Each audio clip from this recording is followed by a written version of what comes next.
India TV, आपकी आवाज। और इस वक्त की बड़ी खबर हम आपको बता दें, जमीयत उलेमाए हिंद के मुफ्ती मोहम्मद इलियास ने एक नई बहस छेड़ दी है। मुफ्ती ने फैजाबाद में कहा कि भगवान शिव ही इस्लाम के पहले धर्मगुरु हैं। साथ ही कहा कि हिंदुस्तान ही मुस्लिमों की कर्मभूमि और धर्मभूमि है।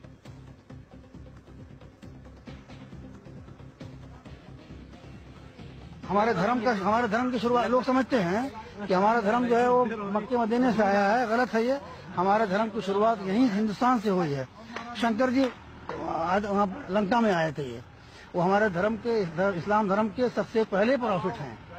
वो हिंदुस्तान में आए थे। ये हमारा जन्म भूमि भी है, हमारा धर्म भूमि भी है।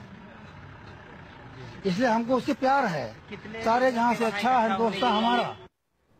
अगर ना माने तो नबी के इल्म गैब से इनकार, अगर ना माने तो नबी के नूर होने से इनकार, अगर ना माने तो नबी के हाजिर नाजिर होने से इनकार, अगर ना माने तो दरूदो सलाम नबी पर पढ़ने से इनकार, अगर मानने पे आ जाएं तो इब्तिदाए इस्लाम भी हिंदुस्तान को करार दे दिया, अगर मानने पे आ जाएं तो कौवे को भी हलाल करार दे दिया, अगर मानने पे आ जाए तो हिंदुओं के भगवान शंकर को भी नबी मान लिया।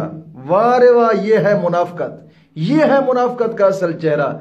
जो नबी की नूरानियत से इनकार मगर हिंदुओं के भगवान को नबी माना, नबी के हाजिर नाजिर होने से इनकार, हिंदुओं के भगवान को नबी माना, नबी के इल्म गैब से इनकार, हिंदुस्तान के भगवान शंकर को नबी मान लिया। ये है असल मुनाफिकत का चेहरा और ये है असल मुनाफिक जो नबी के दीन के साथ गद्दारी करने वाला।